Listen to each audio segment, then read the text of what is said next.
Owa mektepleriniň mugallimleri ýüpek gurçugyny ýetişdirip pile öndürmäge mejbur edilýär. Türkmenistan ýüpek gurçugyny ýetişdirip pile öndürmek mewsümine girişýär. Ýöne ýurdun dürli künjeklerinden köp sanly owa adamlary özleriniň ýüpek gurçugyny ýetişdirmek bilen ziýana galýanlyklaryny aýdyp, onuň önümçiligi bilen meşgullanmakdan boyun gaçyrýarlar. Bu barada Türkmenistanyň Kronikasy neşri ýerli habarçylaryna salgylanyp habar berýär. Neşriň ýurt içindäki habarçylarynyň gurrundeş bolan owa ýaşaýjylary pile önümçiliginiň özüni ödemeýändigini aýdýarlar.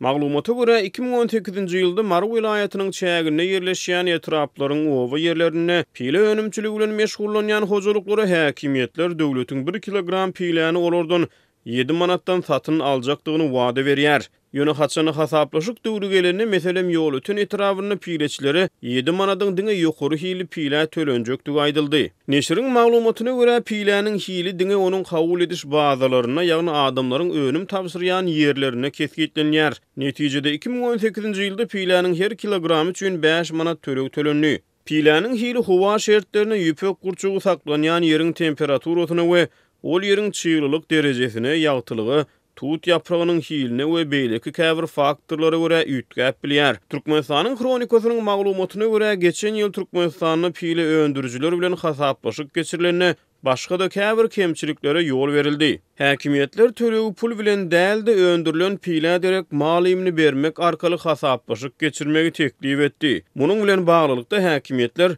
barter görnüşinde önüm öndürüjiler 10 kilogram pil üçin 100 kilogram kepek bermegi wada beripdi. Adamlar muňa da razy boldy ýöne meselem Ýeňiş Daýhan birleşiginiň pileçilerine wada berilenden 2 saat, ýagny 10 kilogram pil üçin 50 kilogram kepek berildi. Ýa-da geçen ýylyň dowamynda ýurdun dürli künjeklerini kepek ýetmezçiligi bilen bagly kynçylyklar hem ýüze çykypdy. 2018-nji ýylyň fevral aýynda Azatlyk radiosyna gelip bolşan videoda kepek nowatyna basalaşýan adamlar görkezlipdi. Ýöne häkimetler pile önümçiliginiň düşegünçiliginden şikaýet edip onuň bilen meşgullanmakdan boyun gaçyrýan owa adamlaryna başgaça çödügi tödürleýär.